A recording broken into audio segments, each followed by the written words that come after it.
Our other guest for the broadcast has joined us. One of my favorite guests. She should have interesting commentary on the topic of so-called interracial dating, interracial relationships, what they are called. She's been on the program twice before. Outstanding song, White People to the Rescue.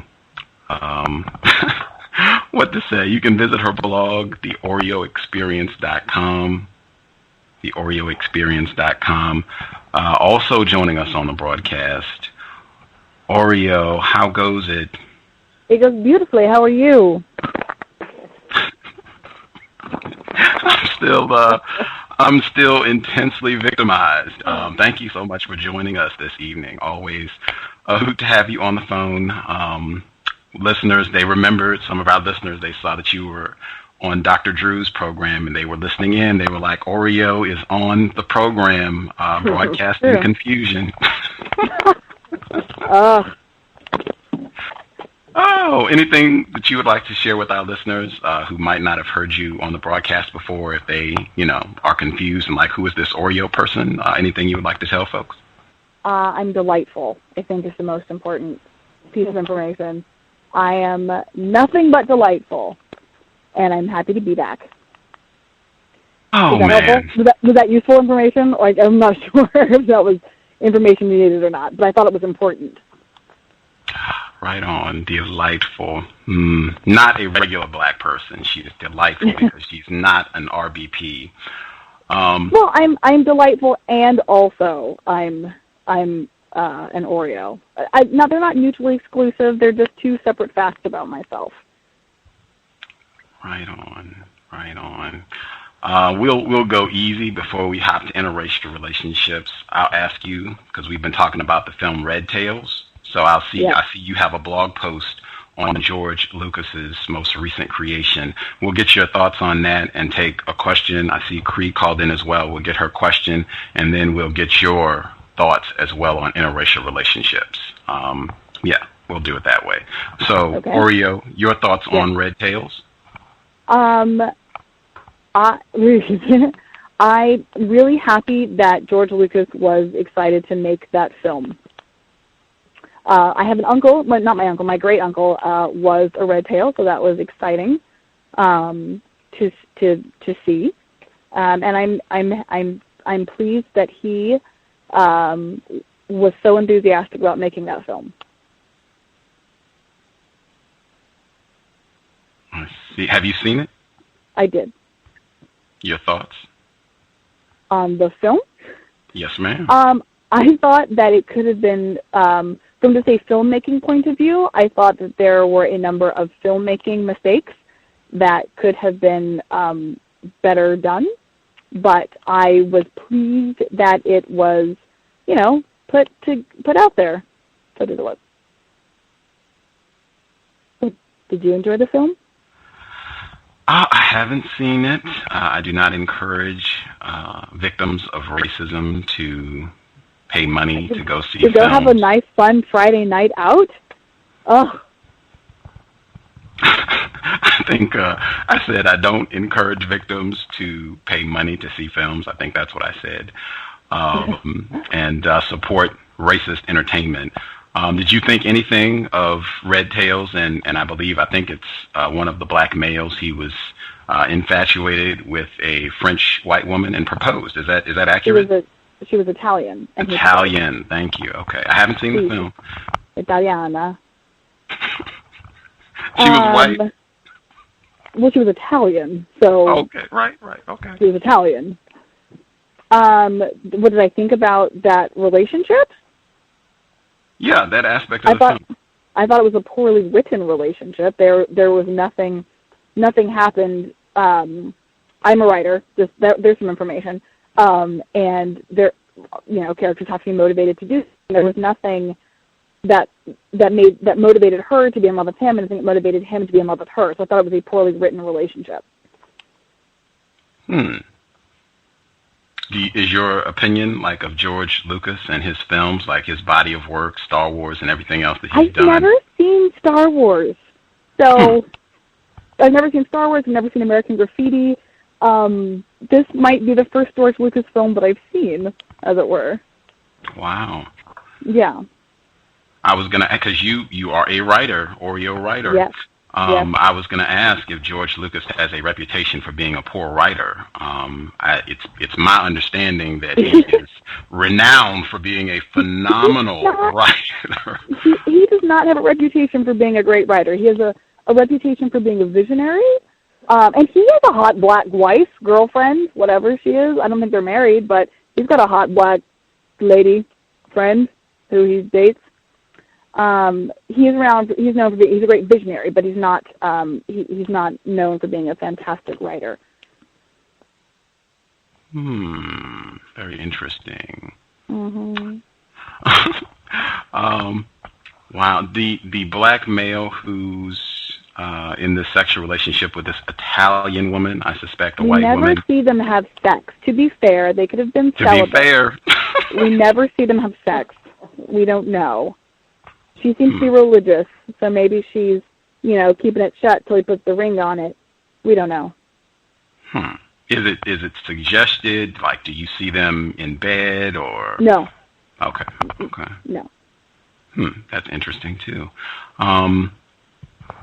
Wow. Okay.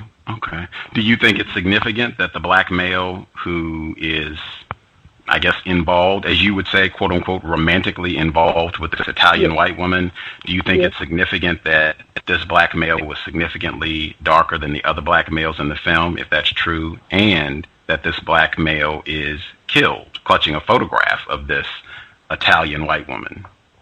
I don't know if he was darker. They all looked the same. That's not true. I just really wanted to make that joke.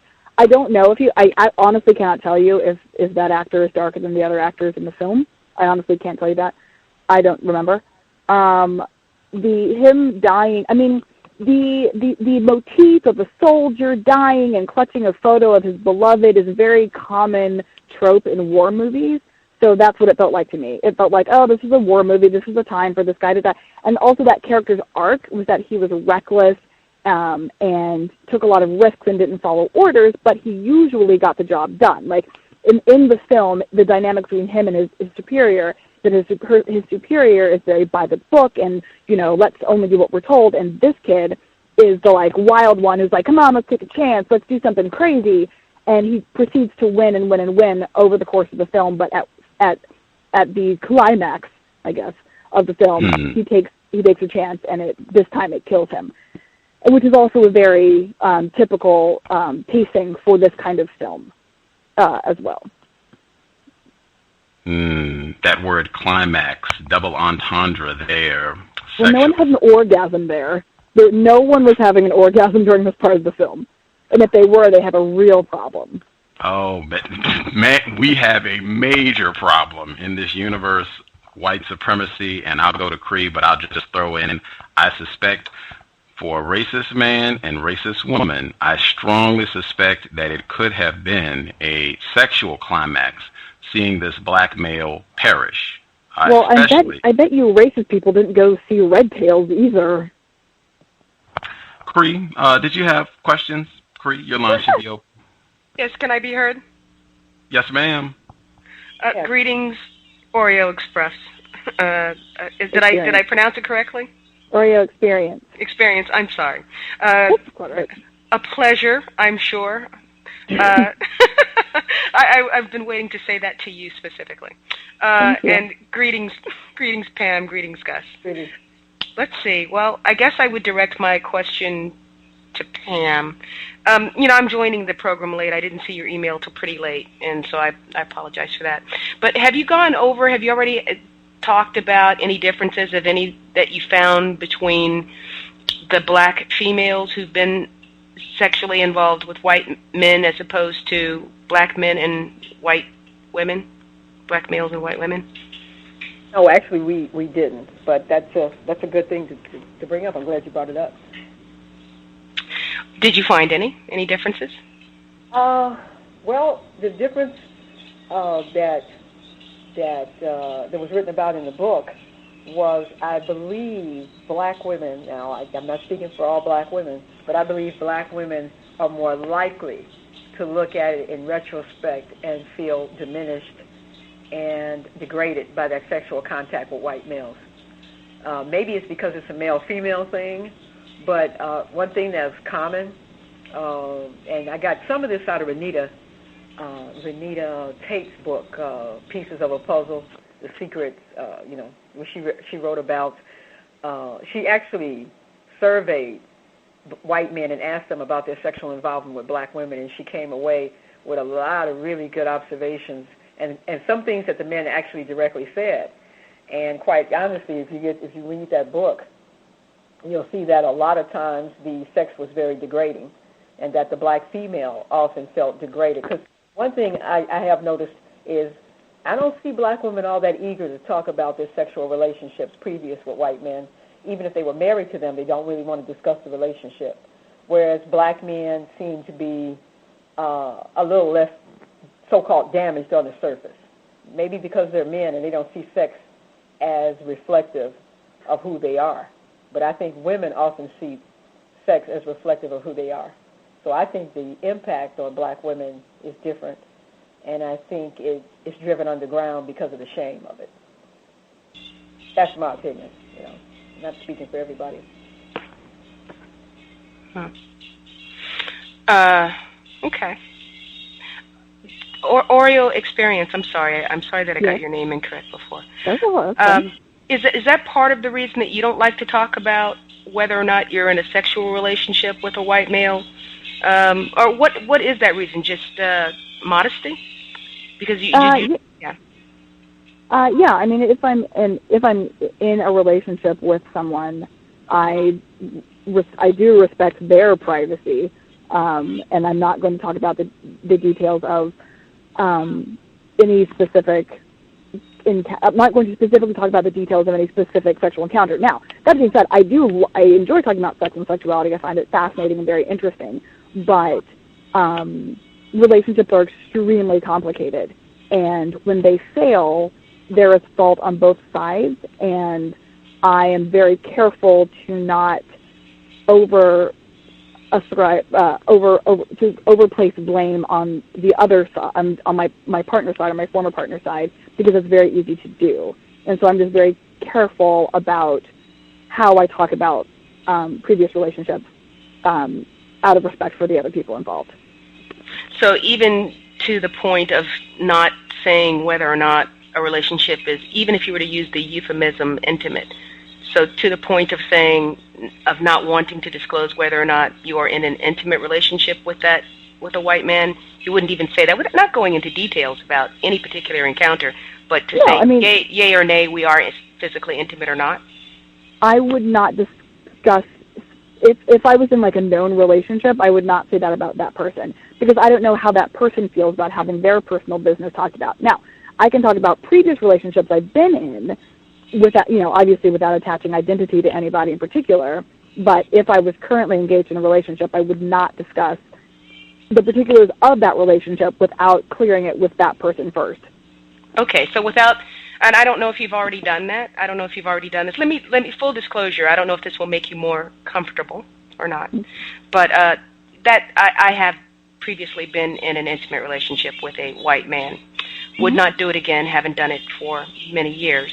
And I don't know if that's helpful, but I just thought I would disclose that. I do not think it's a lost cause. I don't think that I'm, quote unquote, permanently damaged.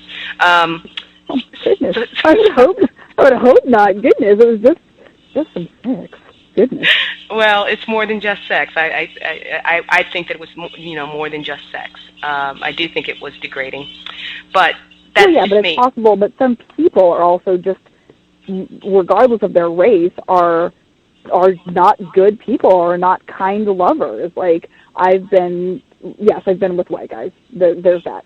And some people are nice, and some people are not, and some people are respectful, and some people are not respectful. Can I weigh in real quickly? I do think that there is a difference. However, I've never met black women that were reluctant to talk about their involvement with black men. However, I have met black women that are very reluctant to talk about their involvement with white men. And nobody's also asking. Go ahead. Oh, sorry. Well, I was going to say one of the reasons for that selection of that sample is that you have a very obvious opinion, and someone might know, oh, this person doesn't really approve of interracial relationships. I'm not going to talk to her about my interracial relationship because I know that she'll be judging me. And so actually, that wasn't the case. They didn't even, I never had that conversation. I'm just saying that I think that even black women who are involved with white men know there's a difference between being involved with black men versus being involved with white men. And I'm just saying that it really had nothing to do with anybody knowing about my opinion. I just suspect that black women are dealing with a lot of racism in their relationships, and in retrospect, they're not real quick to identify that because they think that's cast judgment on. In other words, I think it's much more demeaning to be in a bad relationship with a racist than to be in a bad relationship with a black man. And I think most black women who have been sexually involved with white men know this, whether they admit it or not. That's just my opinion. But I think they know this on a subconscious and DNA level, that there's something different about a white man degrading you versus a black man degrading you. There's a whole world of difference. Any man who degrades any woman is a piece of crap. I mean, I don't care if you're black, white, whatever. Any man who doesn't respect the encounter he has with whatever woman, at that point, it does not matter if they're what race they are. That's a horrible thing to do to someone. Like, I would hope that women feel badly about anyone who's degraded them. Well, when I speak of degrading, I don't mean just the obvious, like physical, verbal. I'm talking about the sense of being degraded. It's different. It's different. I don't think it's the same thing. And I'm not trying to debate you. I'm just saying I think, and I'm just going by what I think black women know it's different. I think black women know it's different, and that's where the reluctance to talk about relationships, past or present, with white males comes in. Pam, that reluctance is not there with black men. Pam, can I? Mm-hmm.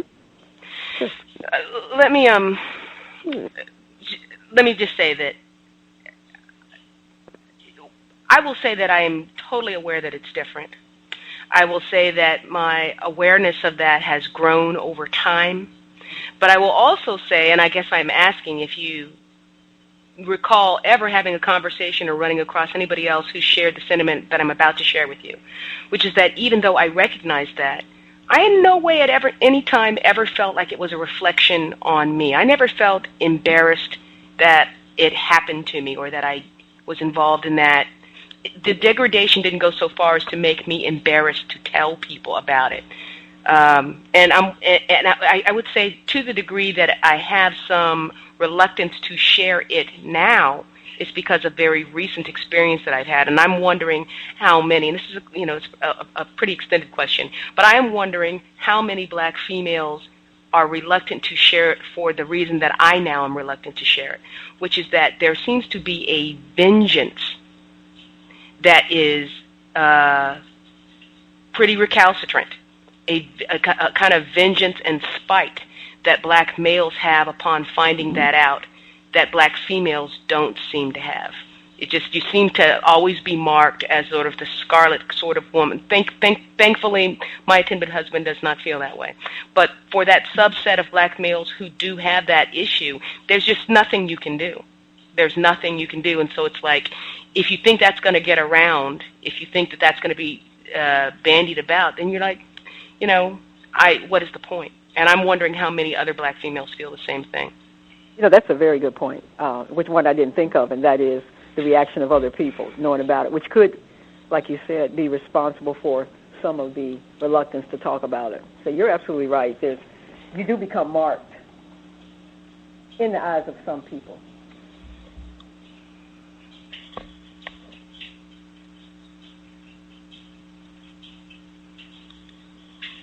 I didn't just lose my connection, did I? No, I'm here. Because I had a question for you, which is your yes, for you. Yes. Your diction, your the way that you speak. Yeah. Is so. It seems so conscious. And people say that to me all the time. This is the way I have always spoken. This is the way I've always talked. It's the way my parents sound. I also perform. I'm an actress. I do theater. So part of it may just be theater training, but this is the way that I talk. I'm also a comedy writer. I write comedy professionally, and so I definitely have some of the lingo, and some of the my fellow comedians have similar speech patterns. But this is my voice. Like, my whole life, people have been like, "Why do you talk that way?" And I'm like, "Because that's the way my vocal cords are shaped. I don't know what to tell you." Well, well, I hear you. I mean, there are times, it's far less now, because I just sort of made it a habit to kind of, I don't sound like I used to sound, let's just say that. So, but no, it isn't your elocution. It's not the pronunciation. It's not, it is your elocution. It's not your vocal cords. I think that I could tell that you were I could tell that you are a black female if I were speaking to you over the phone, even though your pronunciation is very Anglo-American. But it does seem that it is, well, it does seem like it takes quite a bit of, and it could be because you're an actress. It does seem like you're very conscious about it. But I was actually leading into another question, which is, it's a two-part question, which is that, what do you think would happen if you suddenly lost that kind of speech pattern and began sounding not that you would change your grammar or your vocabulary at all, but let's say that you changed your accent so that you sounded more typically black? How do you think the white males that you have been intimate with, and you do now admit that you have been intimate with at least one white man, is that true? Yeah. Okay. How do you think that the white man or men that you have been intimate with or that you have dated would respond to that? And that's part one, because I want you to just kind of go on for a bit. I want to hear this. And secondly, if you have heard or you've seen online white men say things like, well, I like certain black women. I like black women who look like XYZ, or I like those black women who don't act and look like ghetto chicks. If you looked more typically black in your dress, I don't know what your body type is, and so on, how do you think white men would treat you differently? It's a complicated question because I have no idea, because my voice, if I had, and I used to have an accent. I'm from Texas, and I kind of sound like this, and I was like, wow, I sound like I'm from Texas, and so I kind of let that go. But my personality, my interests, all that stuff would still be the same about me. So if I had a little bit of an accent, who I am would still shine through, and I dress very much in a way that reflects who I am. Like, I am usually a little bit dressed up. I rarely dress. Even if I'm just out with my friends on the weekends, I dress down. Like, if I usually am a little bit dressed up, and I don't know what dressing typically black would look like, because I am black and I'm dressing, so to me, I guess I'm dressing black. But if I changed my outfit, or if I had a different accent, who I am would still come through, and I would assume that is what people will respond to. In the same way that I have dated guys who have like flat California accents, like no accent. I dated a British guy who had a really thick London accent. And even though that was very charming, he was still kind of a jerk, and that showed through his charming accent. I've dated, I've gone out with guys who are like very East Coast, and have like thick New York accents, and that's kind of interesting, like just to hear. But ultimately, their personalities still come through, good or bad. So if I had a different accent or I dressed differently, my personality would still come through, and so I would assume that people would treat me pretty similarly. So your assumption is that they are not in any way hypersensitive to you being a black person. They're just entirely treating you as a person, and their like and dislike of you, their however they behave towards you or whatever they say to you has absolutely nothing to do at any time with you being a black person. Is that correct? Are you talking all of humanity, or are you talking men that I have dated? Men that you have dated. I am sure that I have gone out on a date or two with a guy who's like, I've never dated a black girl before. I almost went out on a date with a little person because I've never dated a little person before, and I was like, oh my gosh, how do I have no friends who are differently abled? So I'm sure there have been people who are like, I wonder what that's like.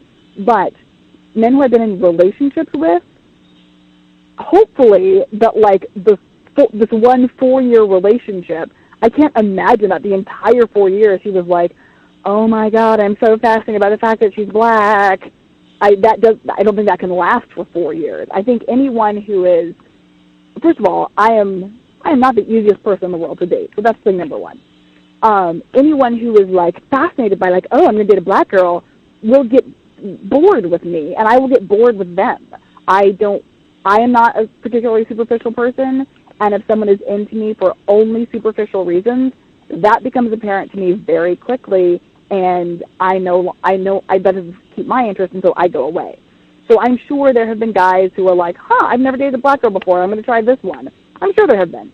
And okay, fine. Like, no harm, no foul, like the first time that I dated someone who was really, really wealthy, that was really intellectually interesting to me because I had never been in that world before, and it was interesting. Now, that guy turned out to be kind of a jerk, and so I kind of let him go, but it was still intellectually interesting, and I don't think there's anything wrong with being like, I've never done this before.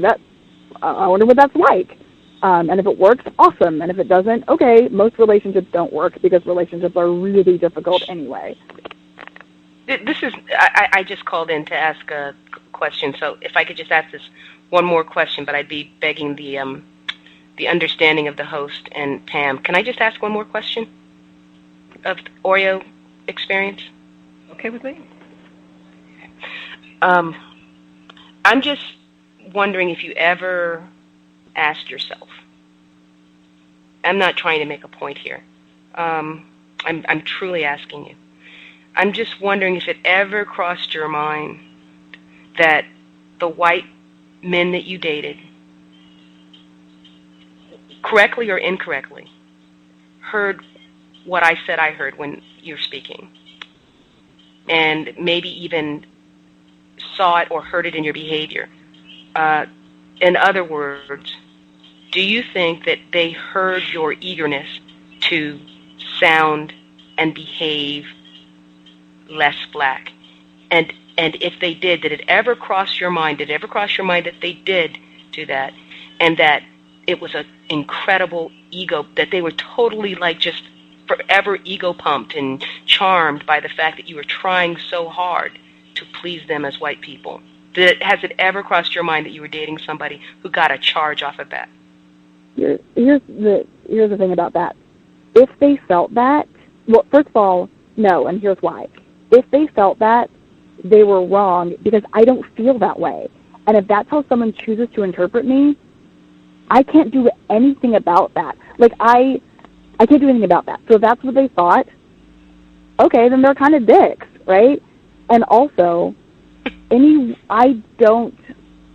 I said, I'm not easy to date. I am demanding, and I have high expectations, and I make that clear. And anyone who is only into me as some sort of trophy will simply not put up with my expectations, and I will not put up with them not meeting my expectations, so that relationship won't last. Is it possible that I had gone on a single date with someone who's like, look at this black chick who likes white dudes, I'm awesome? Maybe, but I can promise you I was not in a relationship with that guy. And I've also dated enough to know, I've dated enough, and I've seen enough guys, Not black guys. Not black guys. Black guys also don't ask me out. It's not like I'm turning down hordes of black men every day. It's not like I'm like, no black man, no black. Seriously, like I want to give you my dating, because I'm on a dating site, and I wish that I could give you my login information. I get a couple of emails a week. The guys are never ever black. Black guys do not typically approach me, and that's okay. Like whatever. Like, I can't do anything about that, and people get all mad, like, you never date black guys, and like, I don't date very many guys, and black guys rarely ask me out. in the first place. So to answer your question, I don't think that any guy I've been in a relationship with has felt that way. And even if a guy I went on a date with did think that way, all right, that guy's a dick, and he's out of my life. So are there assholes in the world? Yes, absolutely. Of course, they're assholes, and they're racist, and people of all stripes do all kinds of crappy things. But like I said, like the rich guy, I was super infatuated with the fact that he was super rich. That doesn't make me a terrible person. I didn't use him. I didn't take advantage of him. But it did cross my mind, like, oh my gosh, this is kind of exciting. And then I was like, and I'm bored with him. Okay, and I'm moved on. But I'm not like forever branded a gold digger because I dated one wealthy guy. Just like some guy, if there's any guy who's like, that black chick is interesting because she's black. Okay, great. Like, there's nothing. Okay, guys get ego boost about all kinds of things. Feedback that I get from other people, I'm like curvy and I go to the gym, right? And when I put on a dress, it looks good. And there are probably guys who are like, I want to go with that girl because she has big boobs. And I wasn't in a relationship with those guys either, but has it happened? Probably. And doesn't make me feel bad about myself. I can't help that. They're big. That's the end. I can't do anything about it. And if a guy was so shallow to be like, oh, boobies, then yeah, he's a dick, and now he's not in my life. And I kind of see those things as being similar. I guess if I was going to say anything, and certainly nobody's, I'm not here to attack you or anything like that. I think you're very interesting to listen to. I do think it's important, however, is that in a system of white supremacy, and I don't know if you agree that we are in a system of white supremacy, that white people's behavior toward black people is not just something you can look at in a colorblind fashion unless you choose to. There is a racist element to when white people approach black people for sexual intercourse or for quote unquote dating, which is really just a prelude most of the time to sexual intercourse. It is not something that's in a colorblind situation because we're in a white supremacy system. So those white guys you speak of, they could be jerks, but there's a difference between being a jerk and being a racist jerk.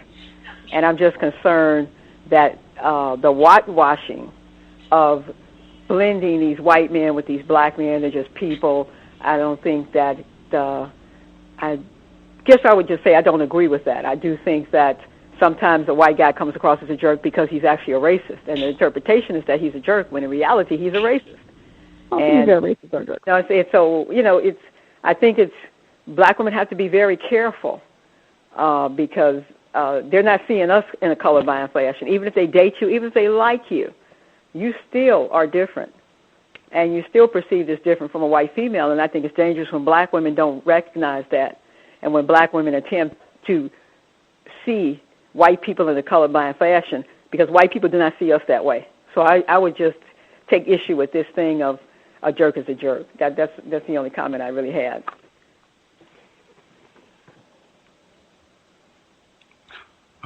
Oreo?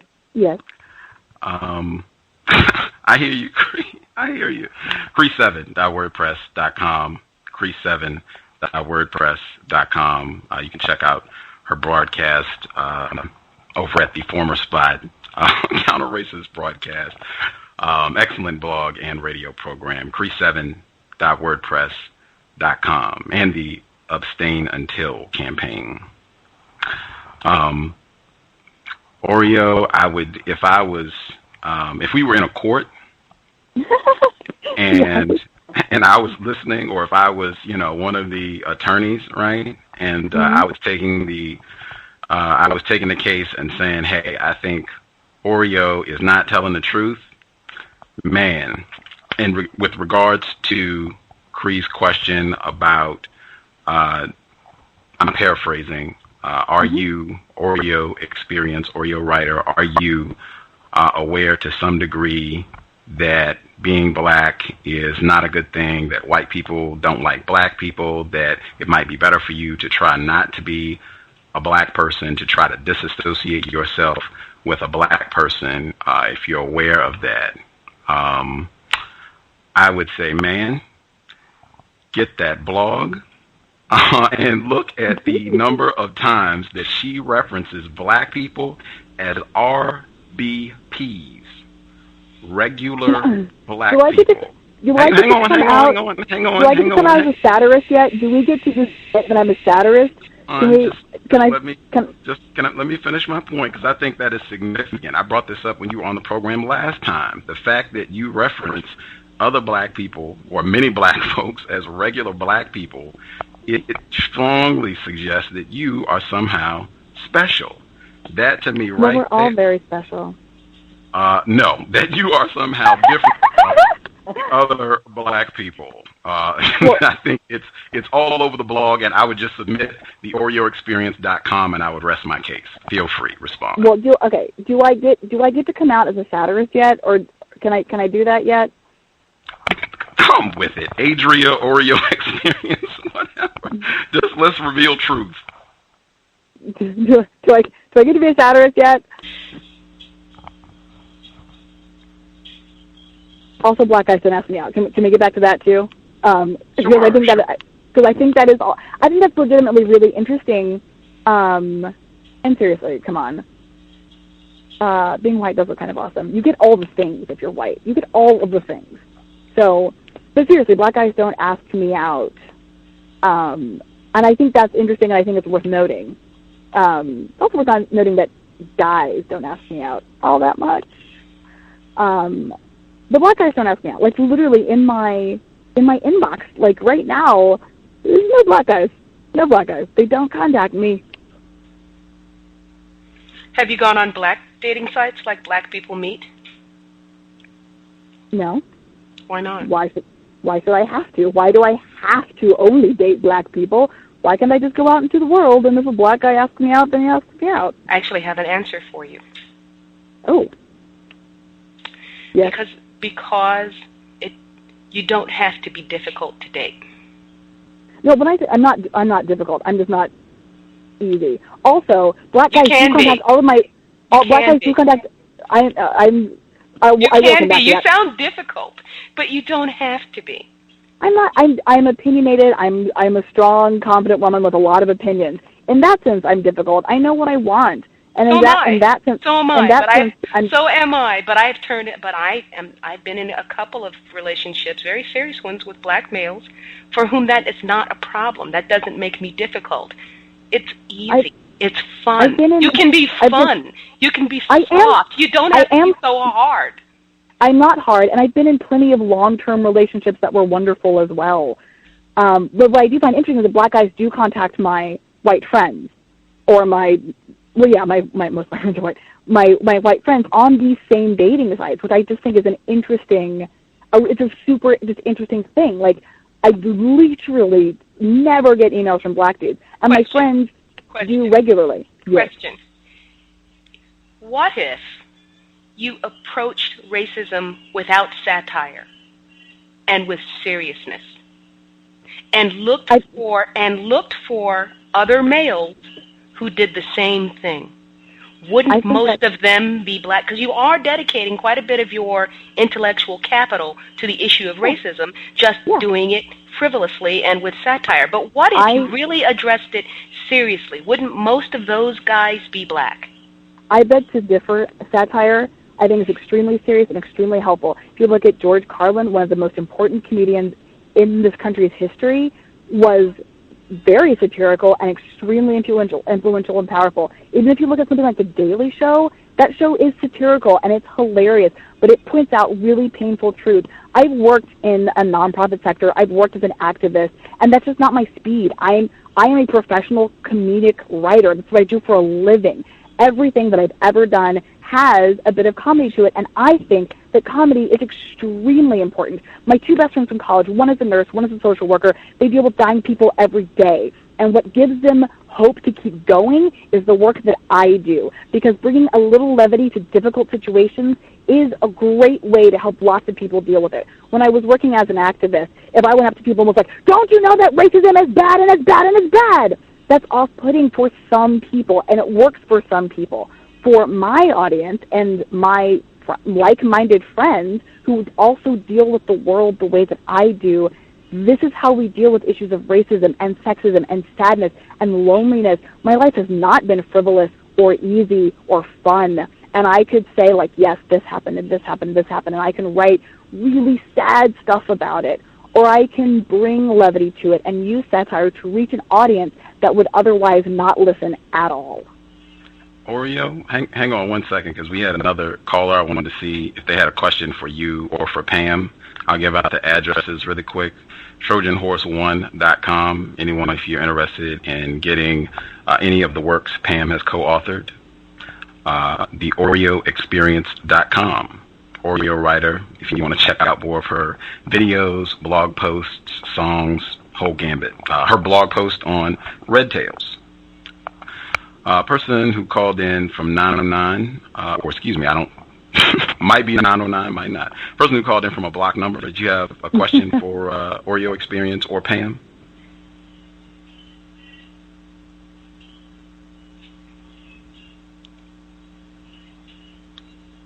Person that called in from a block number, did you have a question? Oh, greetings. Can I be heard?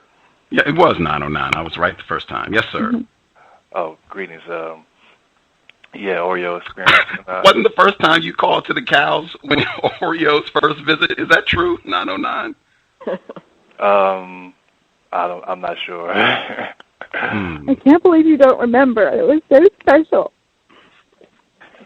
Yeah, when I heard that you were going to be on the program, I was like, no, please, no, but I was so looking forward to talking to you, though. I was so excited that you were going to call. No, I mean, you're doing a good job, you know what I'm saying? So, yeah, it's good to hear from you, so just wanted to say that. I find it funny, though, that I was going to ask you another question. I was going to ask you about your dad, but, satire is actually an anachronism, and I find it hilarious. I mean, like, if you want to be a satirist, I mean, you have to basically build yourself a time machine. So I find that extremely, I kind of find that funny. But so, are you saying that shows like The Daily Show and Saturday Night Live and all the comedians who make careers off of doing comedy don't actually, that's all not real? I mean, basically, yeah, like I said, you would have to build a time machine. No, I'm challenged on that because I pick on The Daily Show in particular because I think The Daily Show is a really well done show and it's satire and it's very popular. Satire's been over for a long time now. It's just people don't seem to know that. Maybe a definition would help. A definition for satire. Colbert is actually probably a more true version of satire, but Colbert pretends to be one thing to make fun of the thing that he's being. And that's what Oscar Wilde did. That's exactly what that was. And yes, Wilde was a while ago. But Colbert does the exact same thing. Super popular show that's in no danger of being taken off the air. Huge audience, completely popular personality. Could I ask you this? Is it possible that satire actually trivializes serious topics? Because I've never seen a problem solved through satire. Never. I've never seen behavior change through satire. What I've seen is people being entertained by serious topics and not taking them seriously. So I think people take them very seriously. Way to solve a problem. I think that community, like I think that there, at least, I mean, I live in LA. In LA may be different, but I see lots of my peers get mobilized to do things because things are presented to them in this kind of way. I think to say that, I mean, you're talking about what I have dedicated my life to say that comedy is trivial because it makes people laugh. And, I mean, honestly, it allows people to get through stuff. It allows people to talk about things. Not everyone has the ability to be like, this is sad and sad and sad and sad and sad. Like, bringing some levity to a situation can help people say things because of it. It can help get people mobilized. I think we've seen a great, active, young political community, like, keep going and growing, yes, in part because of grassroots activism, traditional activism, but also because of people like this. I've seen it around me. I personally have been able to have conversations with very close-minded people who would never, ever talk to a hardcore activist, but they'll talk to me, which I think is wonderful. And I've had amazing conversations with people who were steadfast and really close-minded, old-school views, but because I can approach it with some levity and I can make jokes, that is a skill to be able to do that, just like being a traditional activist is a skill. I can't do that. I tried, and I can't do it, but I can talk to people in a different way that is also effective. You know, and I'm not knocking your talent, you know. I think you are entertaining. I can understand how a person can feel comfortable talking to you. I guess my only point is I know people love entertainment. I know people love, you know, I mean, you can approach someone and they're closed-minded and you get them to talk about it. But that, in my opinion, satire does not result in any significant change in behavior. Black people have been joking and playing with white people and making white people comfortable and entertaining white people for hundreds of years. And right now, in 2012, white people are just as dedicated globally to practicing white supremacy. So I personally don't see satire as anything more than entertainment. And Jon Stewart and Colbert, they're very entertaining, but at the end of that program, I don't think anybody walks away from that television set with a new resolve to do a doggone thing. So I don't knock your talent. I think you are entertaining, and I'm sure that you're very good at what you do. But I would not equate that to social change. I don't think there's any evidence of satire leading to social change. Not real social change. Definitely not change in the area of white supremacy. Not at all. Okay. All right. Well, you know, I mean, yeah, it's my opinion. I wanted to make sure, just so I don't forget, and we have some other callers as well. Man, I hope people are. I hope maybe this is maybe one illustration of how you can practice counter-racism and have fun, because I have snickered a lot during this broadcast, especially since Oreo died. I'm so glad she. Thank you, delightful. I told you. Light is in that too. See, the racism is all in the word. She said she had to emphasize that. Delightful. Well, she said it twice. The darkful isn't a word, Lou. I did want to make sure I pointed this out because you said that some of your friends, one is a social worker, one is a nurse, and you said that what you do, I guess your blog and your comedy, your satire, what you do helps to keep them going. Is that correct? When I say what I do, I'm talking about the whole industry. I work in film and TV and the whole industry, creating entertainment. Yes. Helps. Okay. Yes. Okay. And it helps me. I mean, and that's why I do honestly, it's why I do what I do, because it helps me. When I was a kid, I was lonely and depressed and going through a lot of really terrible things. And it was dumb TV shows that gave me ideas and inspiration and made me laugh when all I wanted to do was cry. And that, like, it's so cliche and trite to say, but you know, these shows and these movies gave me an escape from what I was dealing with so that I could process the information and get through to the next day. And I think that is so important. I think it's so easy to be like, oh, you just write some jokes and you're good at it, but it doesn't do anything. But it does. It even if all you're doing is giving someone a break from whatever horrible thing they're having to deal with, and you can take them to a new world for a few minutes and make them laugh or make them think or make them feel something other than what they are tired of feeling, so that then when they're done with your product, they can be a slightly better, happier, more content person. I think that's awesome. And I am proud to be a part of that industry. Wow. Can you name like some of your favorite television programs when you were growing up? The two pieces of media that were the most important to me were Dead Poet Society and Boy Meets World.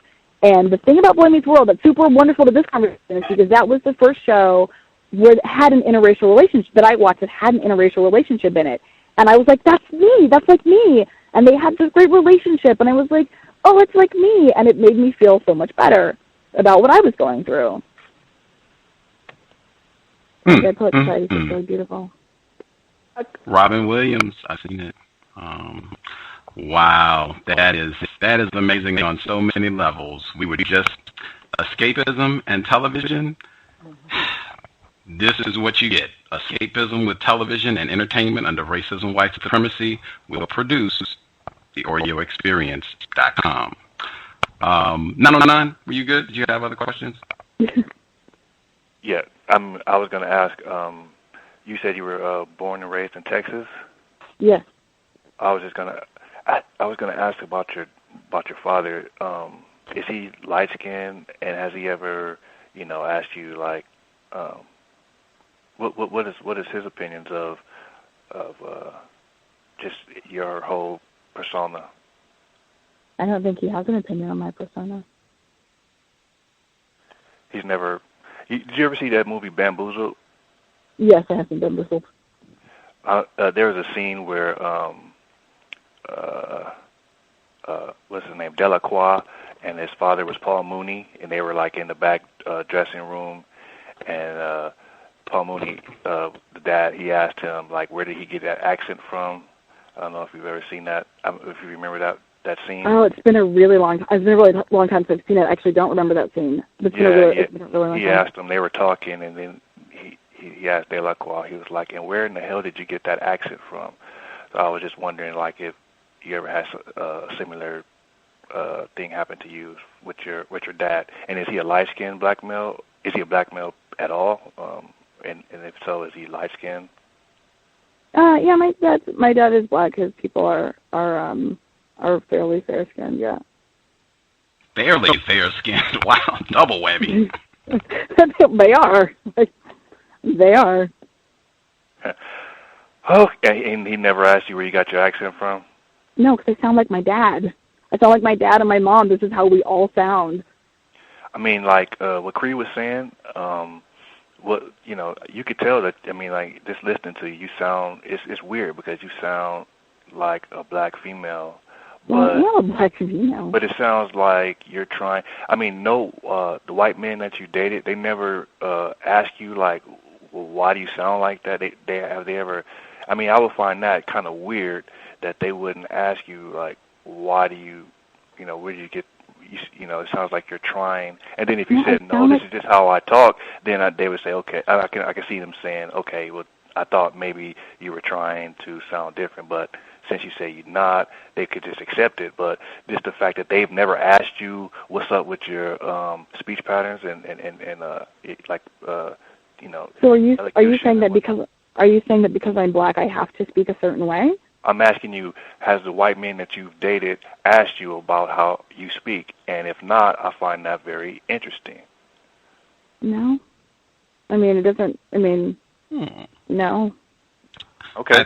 I suspect, I'm just recalling from when Cree was asking that question, and I think you can correct me, Oreo, yes, that you said that a number of people, and I assume they have to be white, not regular black people, that a number of people whom I suspect are white have commented that your speech patterns, it sounds very conscious. Oh, no. No, it's only black people who ask me why I talk this way. Only absolutely. Black people? Yeah, white people don't ever ask me why I talk this way. Every once in a while, someone will be like, where are you from? But mostly, the vast majority of the time, it's black people. They're like, right? And that's what I grew up with. Like, if you want to talk about, like, I grew up in a black church. I went to a black church. And this is the way that I talk. And bullied, constantly. Why do you talk that way? Why do you like these things? Why do you talk that way? Why do you like these things? And, like, I just... You said her parents talk just... Oh, I'm sorry. I can hear you. I'm right here. You're going to talk about me. Talk about me to my face. I'm right here. I sound like my parents. My parents have the tiniest bit of like they're from North Carolina, so they have a little bit of a sort of southern accent, but like tiny amount. I sound like my whole family, like my extended family sounds like this. This is how we all sound. We're all nerds. Like my dad's an engineer, my mom's an accountant, and my uncles are computer people. Like we're all nerds, and we all sound like this. Cree, she said that you said your parents talk just like you, but you also said that you used to talk with a southern twang. When I went to college, I picked up I didn't have an accent when I went to college, and then during college, a lot of my friends were from Dallas, and I picked up their Dallas, which is just kind of like a generic Texas accent, picked up some of that from them, and I was like, wow, I don't know where this came from. And then I was like, I'm just going to talk the way I normally talk. Mm-hmm. Mm-hmm.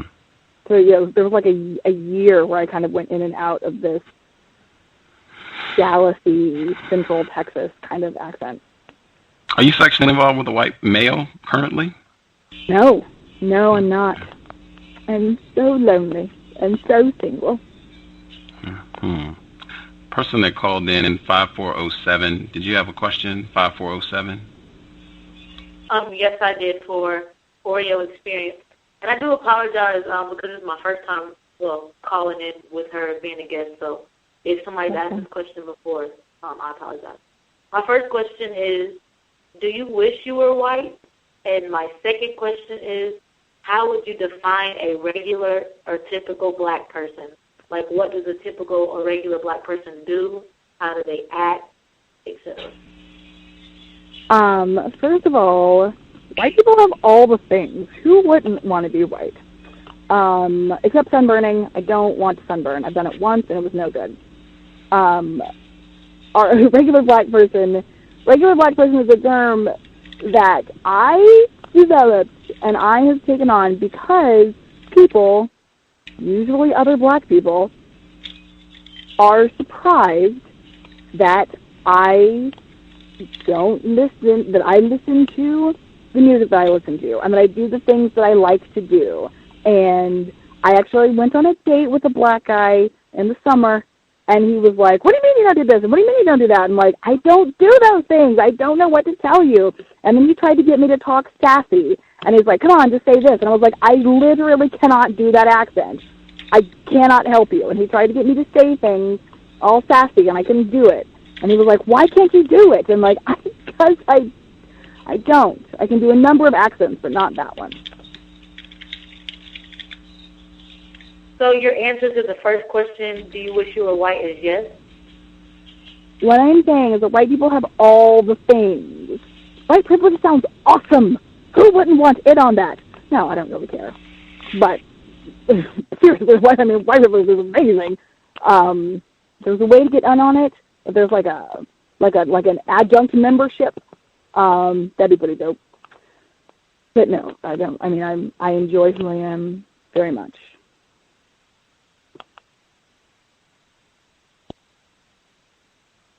Okay, that's all the questions at this time.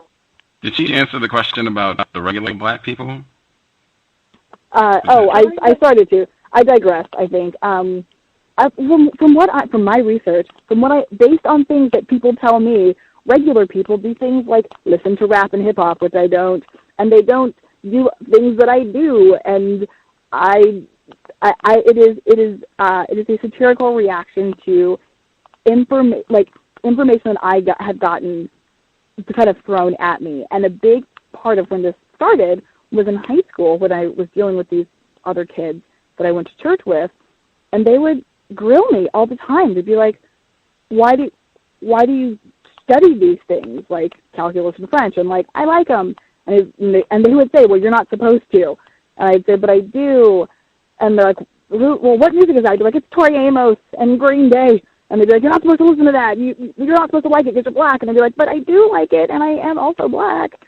And that pattern has repeated itself throughout my life. So apparently regular black people don't listen to Tori Amos. I do, because she's great. So it's things like that. It's just sort of these like weird cultural things that people seem surprised that I don't do. And there we go. Other people have let me know that I'm an other, so I'm just running with it.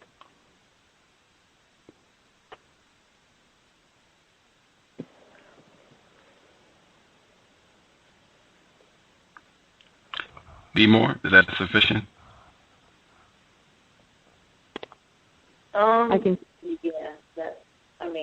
I guess. You sound so disappointed in me. I feel like I've let you down. I'm not disappointed. I'm thrilled that you're here. Oreo, I get lots of laughs every time. Yay. I wish I had white you people said to the like rescue. 4 of me. 4 of you, I don't think I could tolerate that much. That would be a bit. There's already enough confusion in the universe. Blacka, did you have additional questions, Blacka? Now that Oreo has dialed in. No, I don't. I am. I am sitting here in complete amazement. You're having an awesome time, aren't you? Well, I wouldn't call it awesome. I am. You would call it super awesome. Well, yeah, you can call it that if you want. But I have a bunch of questions, but I just can't formulate one. Ask one. Do it. Come on. Go. I am truly confused by this one. What is so confusing about me? I'm delightful. We clarified that, and I think I've demonstrated that I am. I'm delightful. What is that? You're all laughing. That's positive. I feel like that's all very clear. Yeah. I wish you luck in your career at writing satire, and please, yeah, I wish you luck. Thank you. Yeah, I don't have anything. No. Can we? I'm curious. I'm just curious. You said you had a lot of questions. You were just struggling trying to formulate them. No. I would be really eager to hear one. I feel like, they might be rude. That's might be please. Rude. Ask anyway. I am not as polite as Gus. I am so difficult. I am so difficult to offend. I am so difficult to offend. Seriously, ask. I think it would probably be best if I just not. Yeah. All right. Yeah, I think I'll just not. Yeah. I'm super curious now, though. But I'll just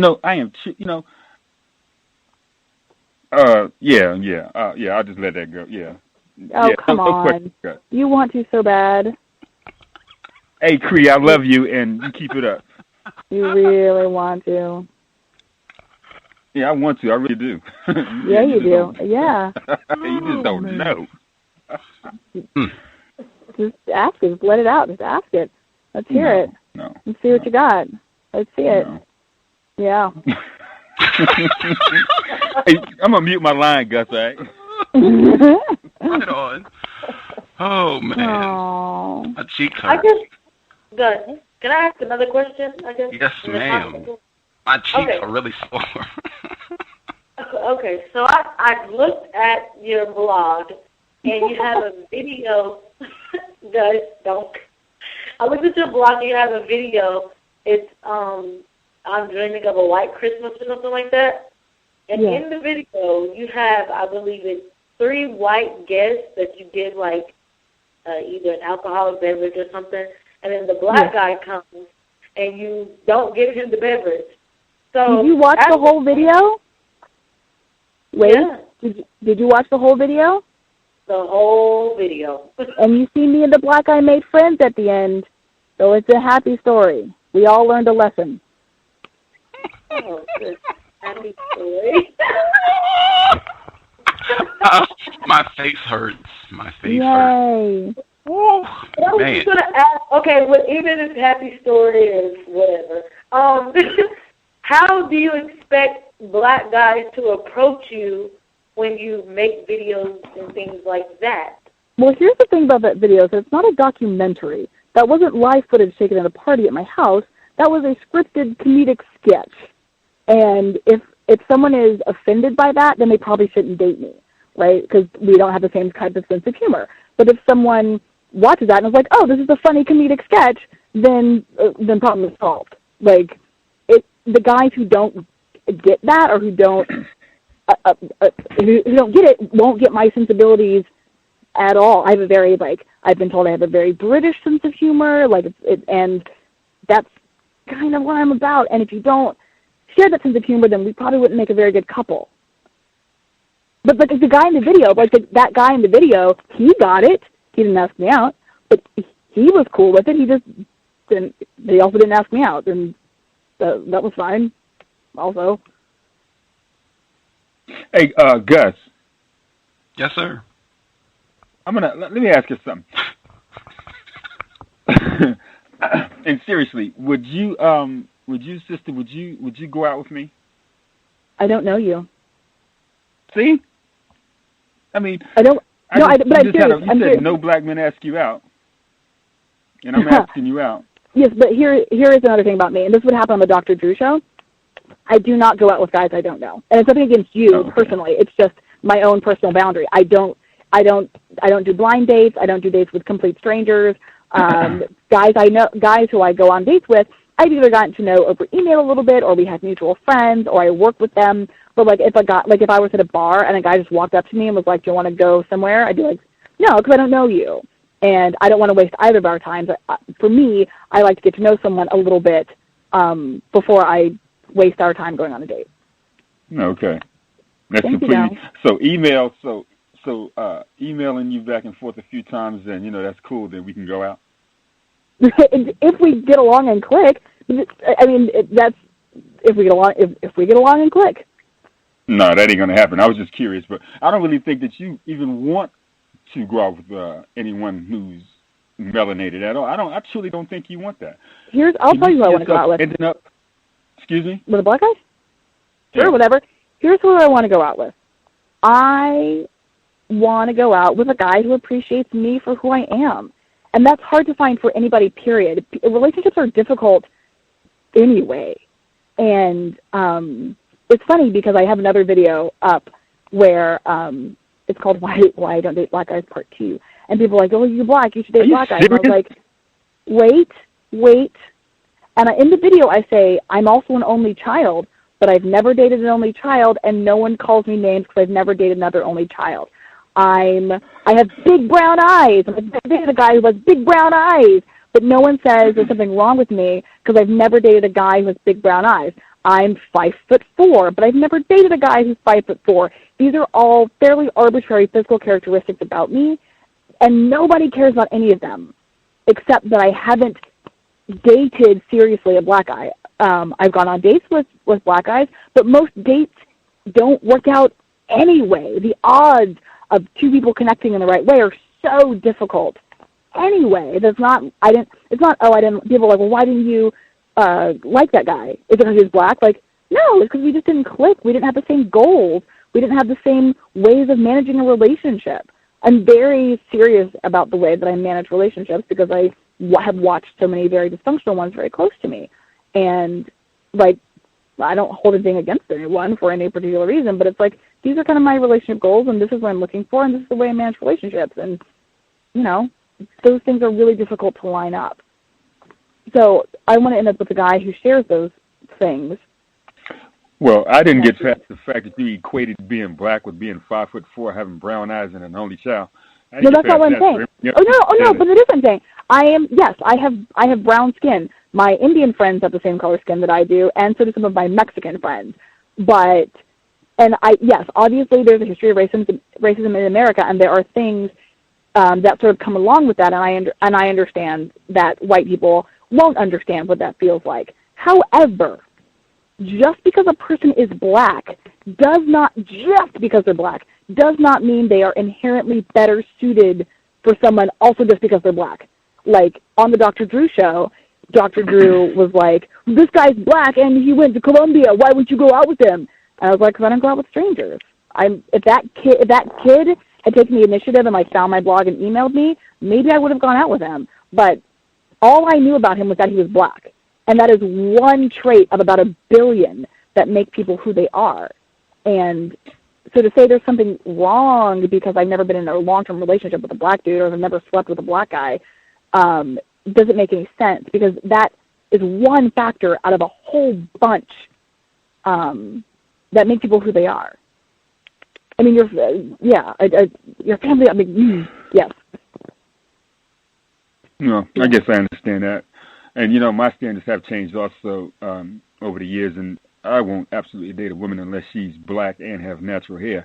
You may find that kind of funny, but to me, those are just basic standards that I go by. And that's the thing, that's totally okay. If that's something that's important to you, that's totally cool. I don't have a problem with black people dating black people.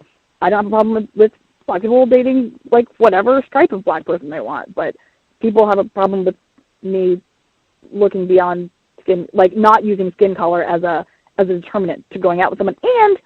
And seriously, black guys rarely approach me. Really, it rarely happens. And can you imagine? You can't imagine why, huh? But no, because I'm Seriously, delightful. You can't imagine why. Well, because what you are implying in that statement is that I should be a certain way because I'm black, and because I'm not that way, that I'm not portraying blackness. It's that you should be a certain way. It's because it's that you are a certain way. You were someone that I would hear speaking for like 5 seconds, and I would just absolutely turn the other way and just that ain't gonna happen. Why? Just do something else.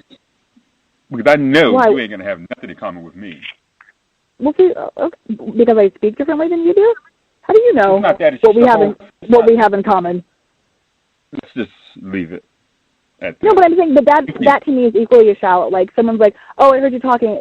I mean, honestly, you have no idea what we have in common or what we don't have in common, and be like, "Oh, well, you can't even get past the way you speak. The way you speak, I couldn't get past. So that ain't gonna work for me. Well, that's personally for me. Well, fine. I'll just return this dress and cancel the reservation on the church. I thought this was going somewhere. Thank you very much. I'm keeping the ring. You can have the ring. You can have it. You can have it. You can have it. Well, I'm keeping it. So good. Okay, thank you so much for coming on and putting up with our abuse. I really appreciate it. Hey, I don't think I've been abusive now. I mean, she might look back on it and say, "Damn, they abused the hell out of me." But thanks for showing up anyway. Yeah, that's her third time being here. She knows what it is. Like, I don't think. It's like amazing to me. I'm amazed. At what? I have another question. I think. Yes. Oh, no. Okay, so I also noticed on your blog I think you were saying maybe Happy Martin Luther King Day, and some white people had I guess, like a party where they were basically in blackface, and you, like, posted a blog on that and things.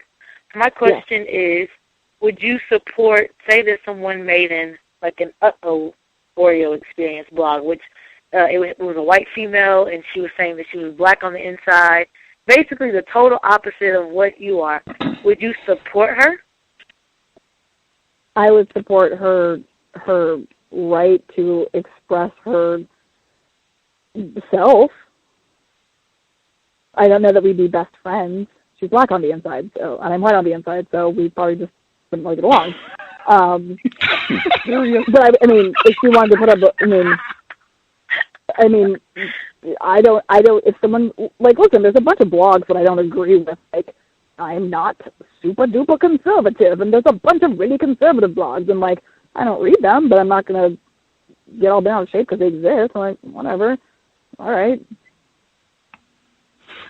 My 2 cents, I just wanted to throw in, if y'all could think, I believe this is like white chip overdrive. I feel like definitely.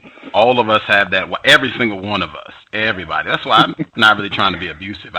This is the result. You said yourself. She said she used television as escapism, and I thought that was powerful. That might be a sound clip, because I think regular black people spend a lot of time doing escapism with television. And that white chip, man, you get all of the new updates, everything. It gets latest download, White Supremacy, version 15.5, bang, bang. I think something else worth noting is I did say that television was a big part of my life, but another big part of sort of the way that the reason I talk about race issues the way that I do is because like I said before, most of the bullying I've gotten in my life has been from other black people.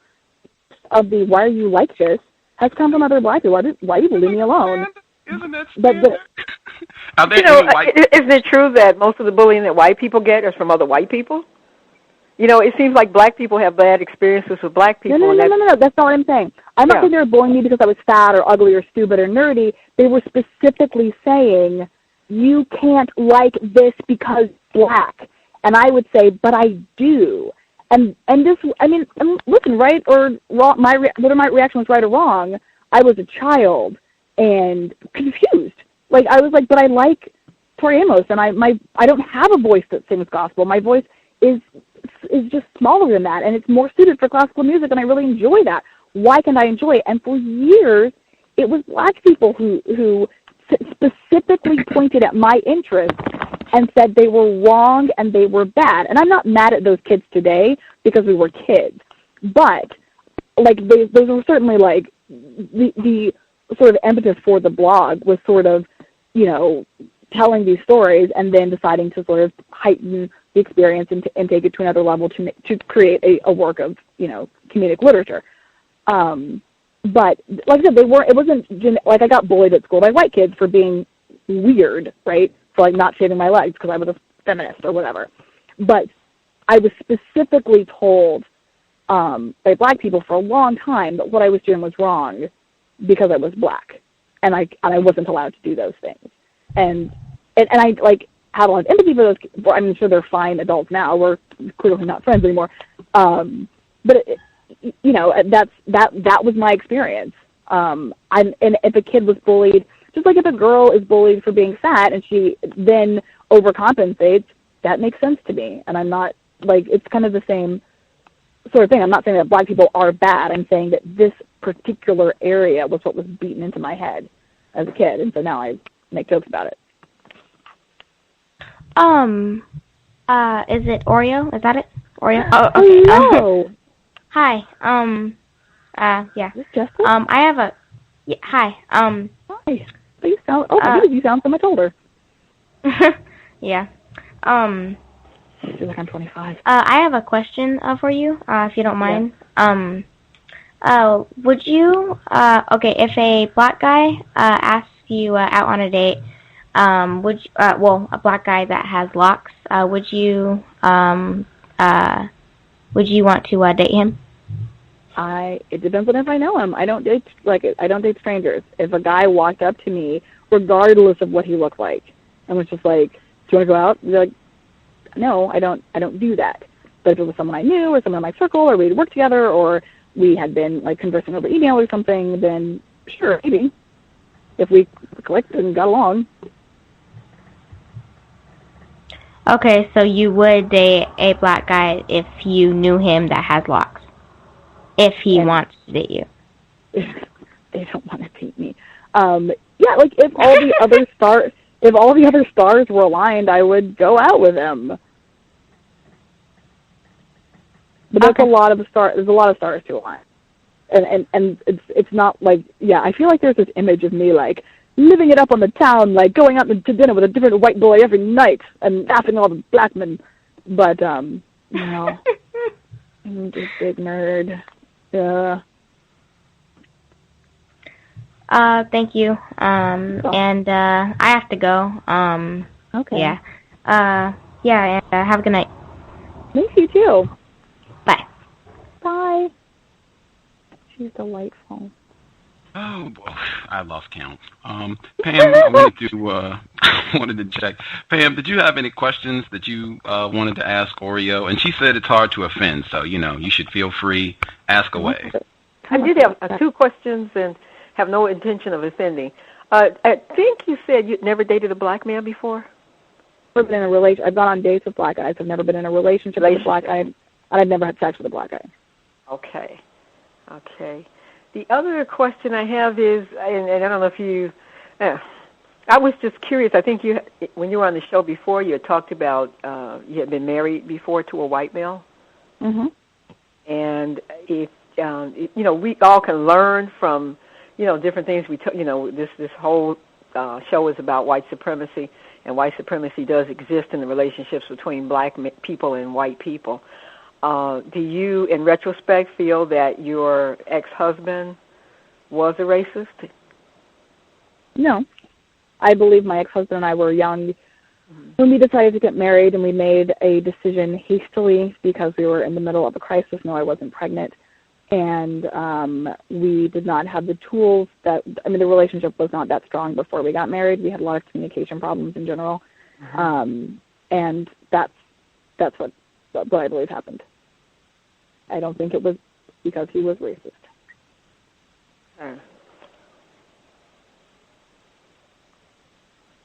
Okay. I was kind of hoping we talk about sex more, but I don't really know what I don't really know what we would talk about it. But I was like, oh, I didn't talk about sex. We haven't really. What aspect of sex did you want to discuss? I don't even know. I don't know.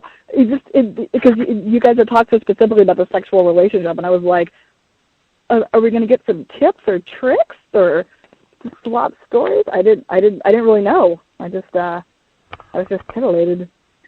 Well, I have a question about sex. You said earlier that it's just sex. I think when Cree was asking you questions. I mean, how do you see sex? I mean, you said it's just sex. Do you see it just as a physical act? No. I don't remember exactly what was being said around the me saying it's just sex. I think it was because she had referred to sex as like the degradation or the thing that was degrading, but then it didn't sound like there was something particularly degrading about it. I think that's why I said it's just sex. How do I see sex? I'm shocked. Well, the particular was with a white, black female, white male. That was the particulars. That was the degrading part. Is that it was with a white male? Just to clarify. I mean, to me, sex is either done in a degrading way or it's not done in a degrading way. It doesn't really matter who you're with. And there's also, I mean, even when you talk about, like, race, there's so much, like, nuance in between, like, in the races anyway, that it's, like, you know, between a black woman and a white guy, but is it, like, an Italian and Greek white guy who can be as dark as a black guy, or is it with an Irishman with red hair and really fair skin? Like, even on the scale of whiteness, there's so much darkness. On the scale of being black, there's so much whiteness that just white man, black woman is really unclear, and actually does not give you a lot of information about the people participating in the sex. How do I feel about sex? I'm shocked at the length that men will go through to get laid, and I think sex should be awesome. I think it would be awesome if always it was between two people who respected each other and respected each other's boundaries and had an awesome time with it. That's what I wish for sex. No children. What? No kids. No children. None of that. What? No children. No producing offspring. That's secondary, I guess. I mean, I don't particularly want to have kids. I don't want to give birth, so that's not something that occurs to me when I think about sex, because I don't want to give birth, and I go through great pains to make sure that I won't. So, I mean, obviously, people want to have kids. Like, it's a perfect way to do so. I just don't personally want to give birth, so it's not something that comes to my mind when I think about sex. Racist success. That's interesting. Wait, hold on 1 second. Just because I don't want to give birth does not in any way mean that I don't want to raise children. I don't want to give birth because birth is painful, and I am a great big baby when it comes to pain.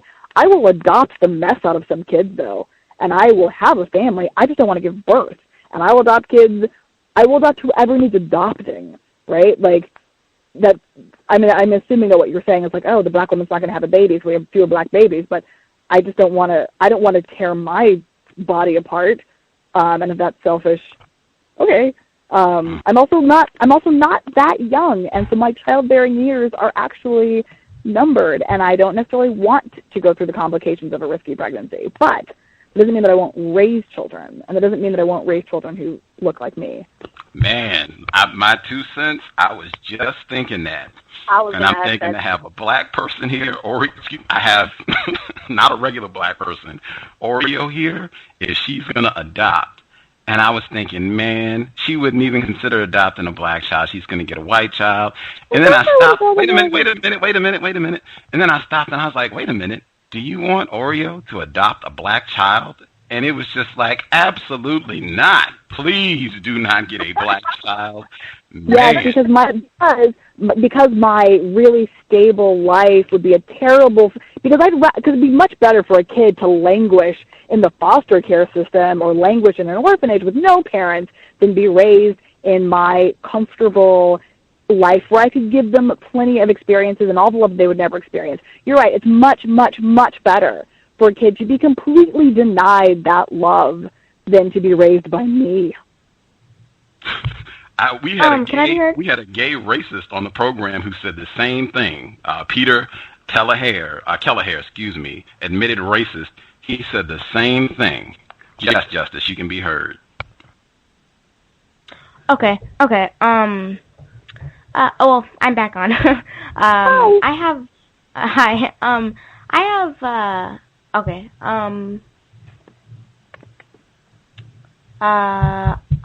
What was I going to... Oh, yeah, I was going to say bye to Pam and the listeners and Gus and, of course, the guests. Oh. Well, both guests, actually, Pam and Oreo. Thank you. Good to talk to you. Yeah, bye, and have a good night. Good night. Good night, Justice. Bye. Good night. Oh, my goodness, she was wonderful.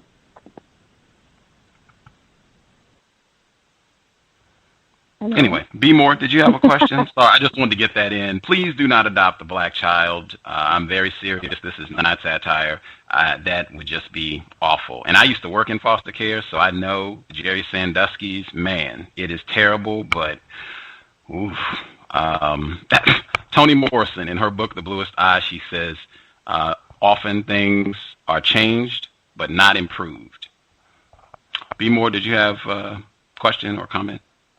Oh, no, I was going to ask that. What would the quote-unquote race of her child be that she were to adopt? But who got that out the way?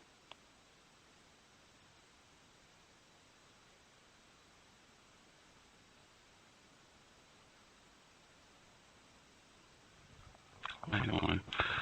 We have pulled extra duty. Pam, did any of the other folks that are listening in, did anybody else have questions? We pulled rather lengthy broadcast, but I think very entertaining and constructive. Did anybody have any other questions? No, I didn't. No, I just would say that, I wasn't going to listen, because, I didn't want to. I didn't want to listen to Oreo Experience or whatever. Initially, my thoughts was, it's like I'm not into freak shows or whatever, but I thought it was constructive, and Gus knows what he's doing, and so yeah, I just wanted to say that. Sometimes. I laughed till my face hurt. That's the second time I've said that. I feel like Pam and I were just talking about this yesterday, the importance of finding a way to get some enjoyment, even though we are on the plantation. Laughter is very important. And, I got in a lot of laughter during the program. It was a hoot, and I hope constructive, because I'm not into wasting time, but I think this might be on the path of, you can have fun and do constructive work revealing racism, white supremacy. And I just want to say again, for anyone, this is the third time you've been here, Oreo. Yeah.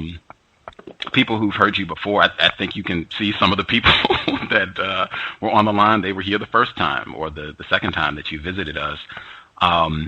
And I think a lot of people just feel like, wow, she is super white identified. That's a term we use regularly. It's in Pam's book, several of her books, where someone, a black person, just completely relates to, thinks about the way that they should see the world, reflects racist thinking, the way that white people see the world, and really seeing white people not as an enemy, seeing white people as the folks that you should be relating to. And I think a lot of, hang on one second. Yes, I want you to respond, but I just want to finish. Yeah. I think many listeners. I think 909 when he expressed some of his consternation about tuning into the program. And I think I heard that the second time that you were going to be on. People were like, man, I don't like this sort of program. I think Kim said that. I don't like this sort of foolishness where you get somebody on who's confused about racism. She's having sex with white people.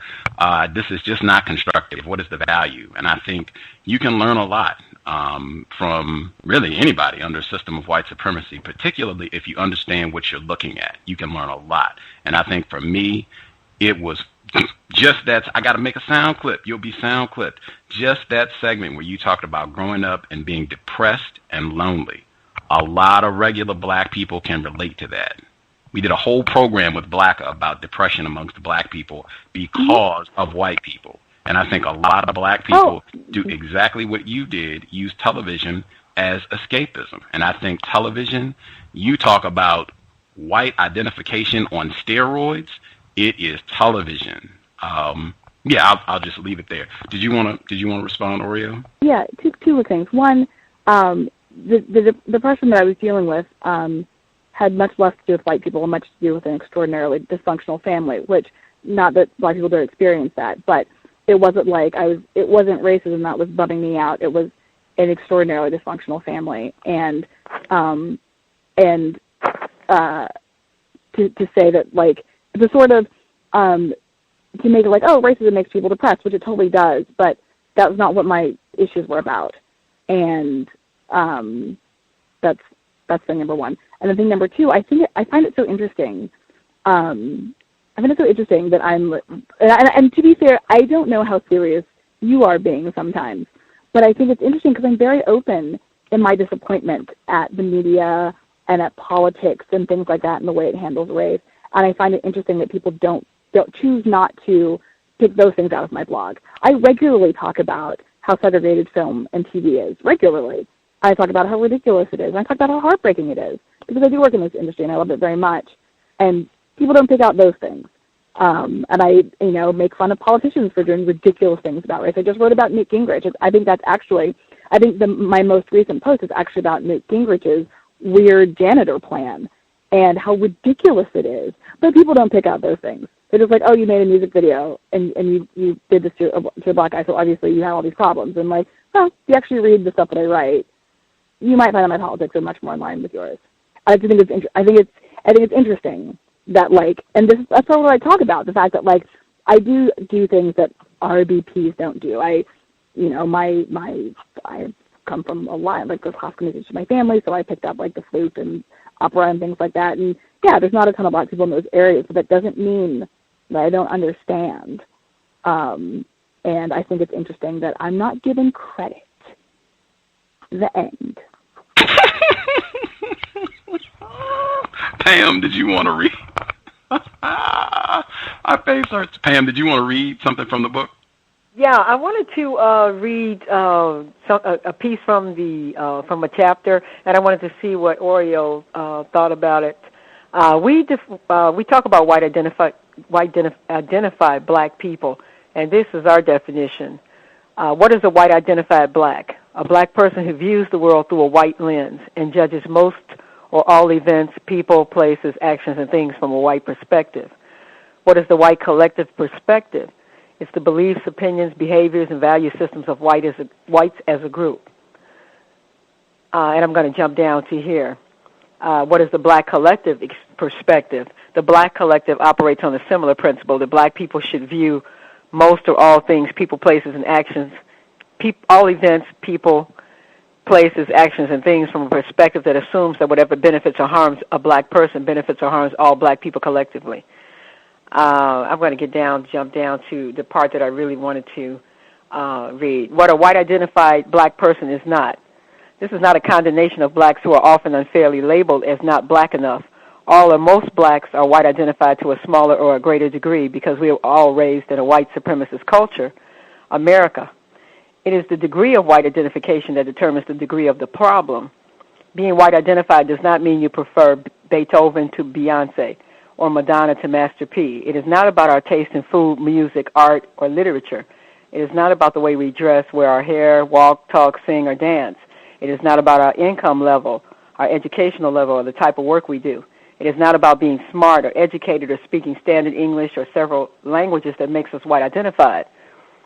All people, regardless of race, have a wide range of talents, interests, skills, tastes, and are capable of enjoying a wide range of things for the simple sake of enjoyment. Black people are not monolithic, the same, nor are all white identified blacks the same. Now, what is a white identified black according to us? It's a black person who views the world through a white perspective, even when it conflicts with his or her own self and group interests. A white-identified black pursues interests, activities, and relationships primarily because white people are associated with them, and often avoids or looks down on certain people, places, and things primarily because black people are associated with them. White-identified blacks can be found anywhere at any income level, from the most exclusive gated community or Ivy League campus to an inner-city housing project.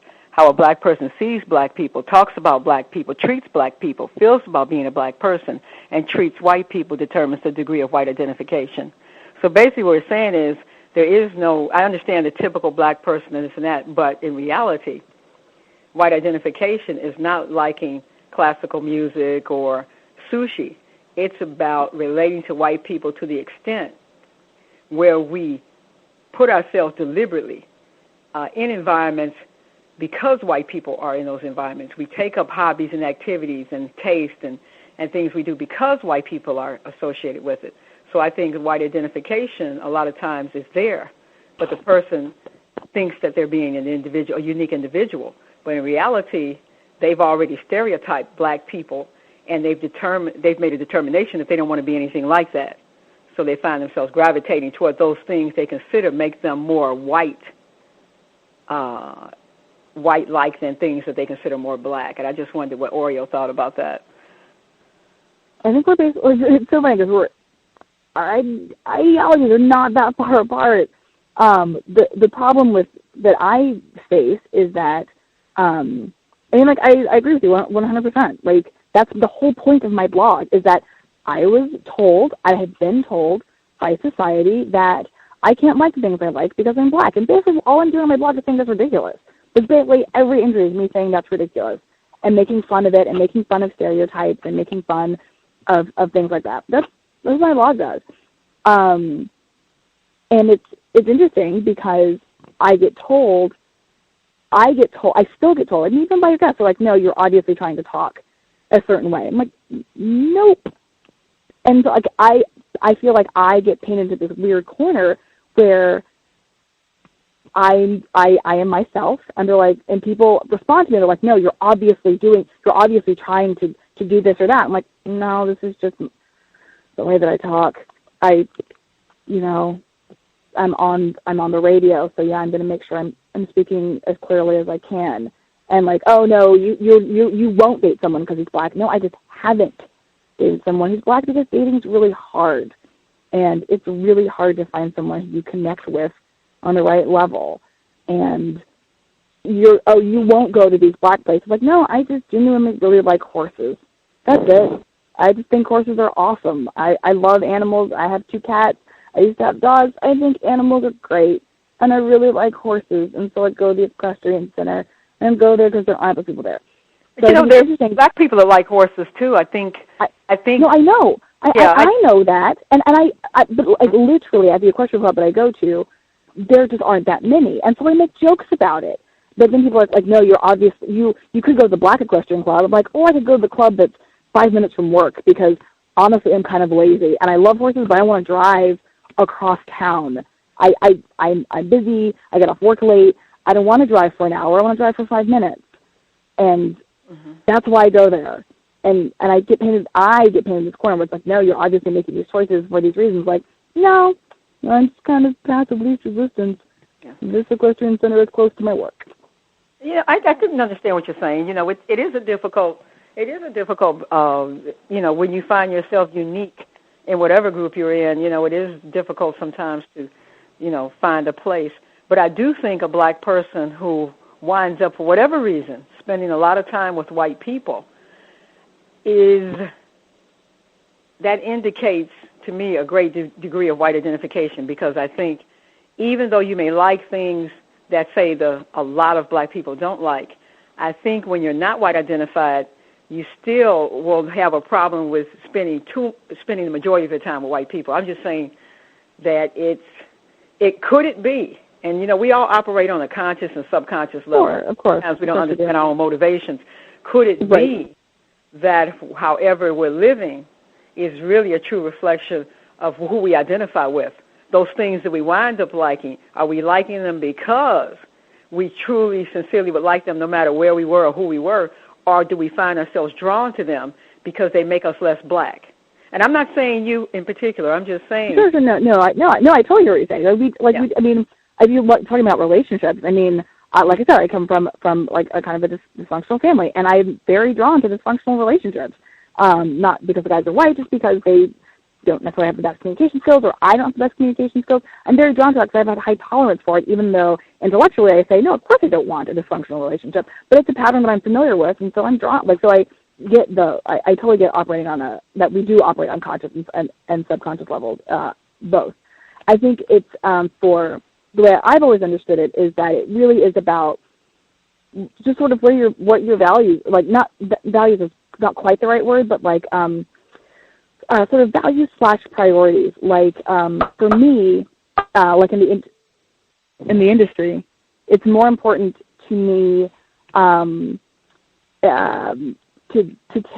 gosh, I could, like, I work for a film studio that's populated by mostly not black people. I could go to Atlanta and work for Tyler Perry, but I've been in LA for 10 years. My friends are here. My contacts are all here. It is more important to me to stay here and maintain these relationships than completely pick up and go someplace new just for the sake of being closer to black people who are in the industry. So I'm not around as many black people as they might otherwise be. And I think it's like those sorts of things. Like the Equestrian Center, honestly, I don't like driving, and I don't want to drive across town after work. So I go to the one that's close. And it's not, you know, they're just sort of understanding like all the other things that people prioritize. And for some people, ethnic identification is extremely important, whether you're black or Mexican or Cuban or Greek or Armenian. For some people, that's very, very, very, very, very, very important to them. And there are other interpersonal relationship qualifiers that are more important to me. I have a question for you. Most of the people that you perform, your audiences, are they predominantly white? It's interesting. In the blogosphere, I think my audience is pretty well mixed. Mm-hmm. But in where I'm performing, like when I perform in town, the audiences are usually predominantly white. Yeah. And then, certainly when I've done like TV stuff, the audience is what it is. There was a question from a listener, and I want to try and see if we can wrap up in maybe 10. I know, I'm sad. We haven't had Oreo on the program. Friends. We just made up, and I was going to bake cookies. We were going to have a slumber party. It was going to be so fun. Question from the listener. Actually, before I get to that, I just wanted for folks who, my comment earlier, I suspect if I had time to do some digging on this, I would make a real stink about George Lucas and his writing ability, since folks are paying a lot of attention to Red Tails. And I said, and this was in the context of, you said it was poorly written, the part in Red Tails where the black male has this love interest with an Italian white woman. And you said that it was poorly written. And just for context, George Lucas has 79 writing credits on Internet Movie Database, including the whole Star Wars saga, American Graffiti, Indiana Jones and the Temple of Doom. I think his body of work, 79 titles, I think that speaks for itself. Hang on. I would strongly assert, just with that body of work, this would suggest someone who is not regarded by powerful white people in the entertainment industry as being a mediocre writer. I don't think with 79 writing credits. Honestly, I'm not even joking. The way that credits are doled out on movies is really, really complex, and the name that you see as the written by credit is often not the person who wrote it, and there's usually, or it's the person who wrote the first draft, and there's literally 24 other writers who don't get credit. I've been an uncredited writer on features before. A lot of times producers will write a sequence or two, and so yes, he has a lot of writing credits.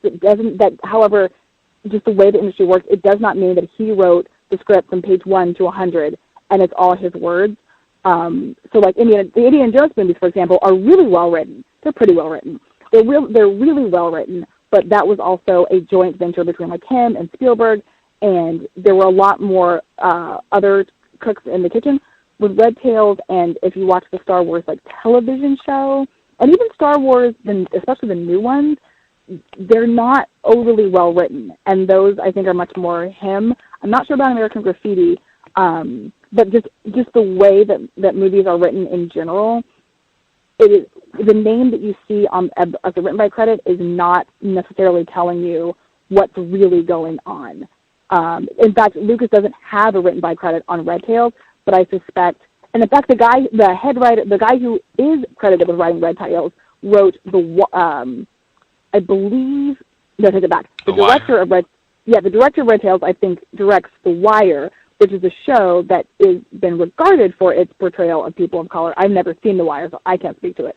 So the fact that like you have that person and the movie came out this way, like it's so. I don't mean to like geek out about this and go off on this tangent, except that it's so complex and very difficult to tell who did what.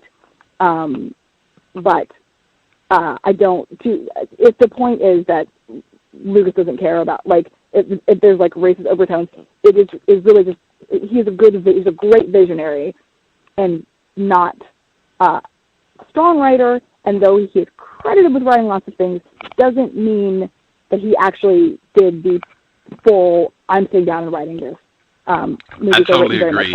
I totally agree. I want to make sure we have time for listeners. No worries. I would, wouldn't be a whole lot. Just if you're able to get your name on 75 titles and some of the titles that we mentioned, that right there speaks for itself. Right on. The listener, they said that the Oreo Experience, reminds me of the proud gay black male who was previously on the program. Boy, I remember him. He did 2 visits with us. He sounded like he hated black people, where he blames blacks for a lot of his behavior, similar to what she is saying. Do you agree? It sounds like he's asking me. I guess if anybody's on the line and you want to chime in on that before we wrap up, feel free. My thoughts, I do see similarities, a lot of white identification, anti-blackness, as Pam has said before, 2 sides of the same coin, identifying with white people, not seeing them as racist man, racist woman, flip side of that coin, having a dislike for quote-unquote regular black people, or not being around them. I would say looking for ways that you don't relate, things that you don't have in common with black people. Very common amongst both Oreo Experience and the proud gay black male who was on the program in 2011 2 times. And he's in Atlanta. He's around a lot of black people, and he's... Except that you just ignored everything I've been saying for the last 20 minutes. Oh, and I wanted to touch on that as well. I'll get this in, and I'll give folks, if you all have anything you want to get in the last few seconds, feel free. I was going to say, you certainly could not be talking about us, or at least I'll say me, at the Cows. I have read your blog repeatedly. I follow you on Twitter. I'm very aware that often you do speak candidly about racism. In fact, the way that I found out about you, White People to the Rescue, brilliant commentary on racism, white supremacy in the entertainment industry, and just some of your blog. And I didn't even look these up right now. I remember these. The post that you did on Tyler Perry being an Oreo and saying, who would think Tyler Perry is an Oreo? And you stopped to break it down. Very anti-black films, saying the same thing that we just discussed. The CNN piece where you talk about where they played the C.O.W.S music where the old black female was in the vehicle. I remember that. And as I said, White People to the Rescue, excellent commentary on one of the most racist films to come out of late, The Blind Side. So yeah, you certainly could not be talking about Gus T Renegade. Did anybody have anything else they wanted to get in? Do you have other Oreo friends? What do you say? Like, do you have other quote-unquote Oreo friends, like non-white friends? And I don't just mean black, I mean Asian, Hispanic, what have you, that are so-called white on the inside. I have a handful. Yeah, we stick together. We stick together.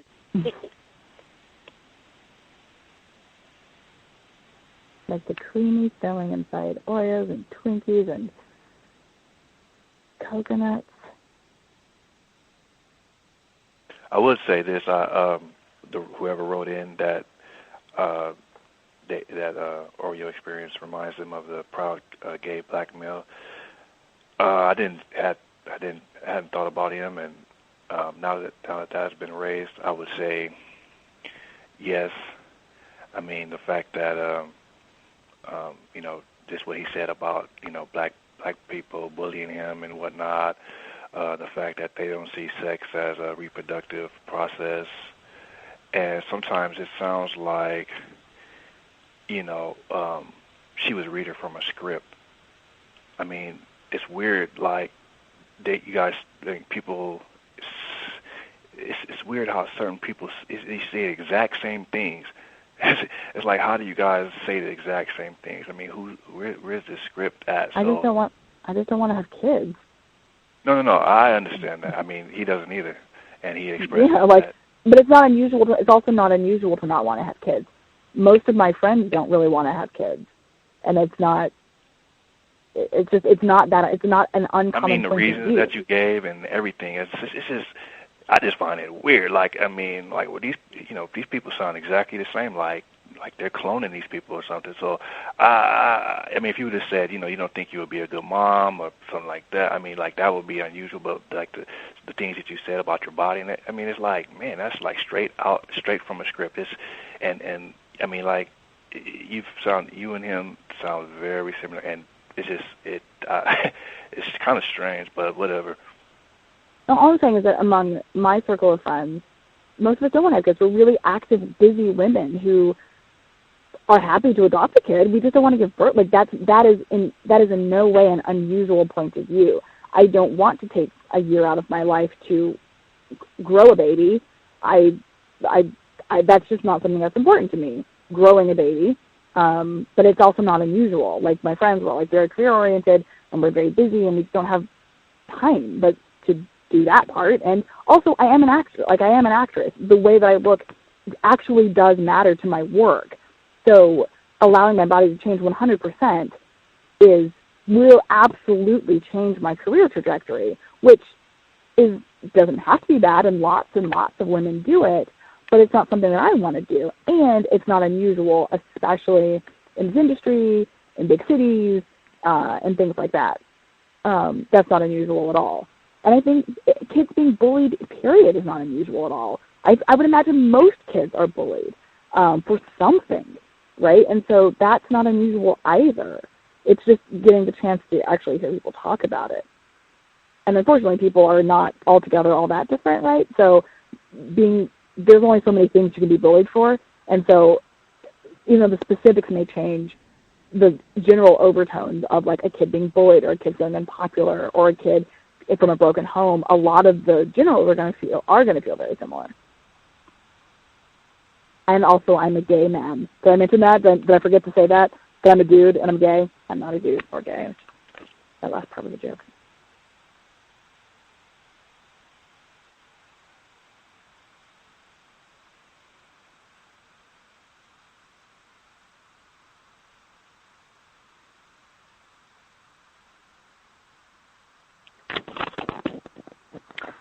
I'm assuming everybody has got their questions in and is all good. I will let our guest close us out. I was actually going to see if, Pam, if you have anything you want to say before we wrap up. And then if you're up to it, I don't want to put you on this. Well, I am putting you on the spot. If you're up to it, because I do think your song, the Ode to the Blind Side, White People to the Rescue, I think is a brilliant commentary on racism, white supremacy. If you want to close us out, singing a bit of that, I think that would be grand. Pam, do you want to share anything? Putting you on the spot, I know. Pam, if you have anything you want to get in before we wrap up, feel free. The only thing I wanted to say was we have to, I think we got to have a sense of urgency about solving this problem. We don't want to continue to allow the system to brainwash and brain trash our children so that they want to be closely linked with their oppressors. So I would say right now, the last hour, we've gotten an example of how much confusion is born by us not educating our children from Jump Street on the system of white supremacy and understanding white supremacy ourselves. Then we can stop producing so many children that are going to be victimized and further confused and confuse their children about the system. So take it away, Oreo.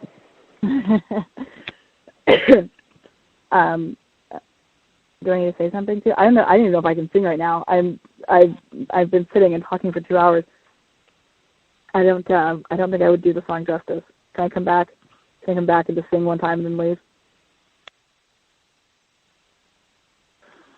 That's the deal. That's the deal. We'll put our request in advance so you'll know. Be prepared. So we'll get our song in. Is there anything you want to tell folks to check on the blog or your YouTube page before we wrap up? Nothing in particular. Just keep coming back and leave me comments because I like them, and it's good to talk things out. Excuse me, Oreo, what is your blog address? TheOreoExperience.com. TheOreoExperience.com. Okay. All right. Oreo, I seen a picture of you. Your hair was kind of curly, and I think it was just a mess, but it looked curly because, like, the shadows or whatever. So I hope you're not, still perming your hair and all that. It's not healthy. And you looked, you looked cute. When your hair looked curly. So, like I said, I'm born and raised in L.A. My great-grandfather was born in L.A., so I think you would be fine. It's unhealthy. So. Are you in LA? Yeah. I was like, I should take you out with me sometime, and you can see what I'm like out and about, and then you can see it's me being very sincere and how black guys can talk to me, and then people will believe me. But thank you. So, I will hear you saying I was cute. I will ignore you saying that my hair was a mess, because. It looked curly. I know it was straight, but it looked curly in the picture. But I think it was just because it was, it wasn't. It was kind of messy, but it looked curly. But I know it wasn't. But let it be. Let it curl. It's a lot of shops around town that you can go. I am too lazy for that. Are you kidding me? I am so lazy. It's better than permanent. It's a lot of work. It's better than permanent. Permanent is going to give you cancer, straight up. It's like, it's going to kill you. So, come on, dude. That's, you would do just fine without it. So, I just would say that. All right, then. Oreo, don't forget to check out our website, TrojanHorse1.com. We've got a book coming out later on, probably I'd say in another week, called The Beauty Con Game, and we're going to have a lot of pictures of black women. And you're a beautiful black woman, and we'll have pictures of black women in natural hairstyles, and I hope you check out our website. Awesome, I will do that. Okay. I will do that. Thoroughly enjoyed it. Thank you all for calling in, listening in. We'll be back Friday evening. We will hopefully, or it'll just be a matter of time. No hope involved. Matter of time. We'll have Oreo back so we can get our song in as promised. Please visit both the websites. We'll be back this Friday. Thank you, everybody, for tuning in. Context of White Supremacy signing out. Have a great evening. Good night.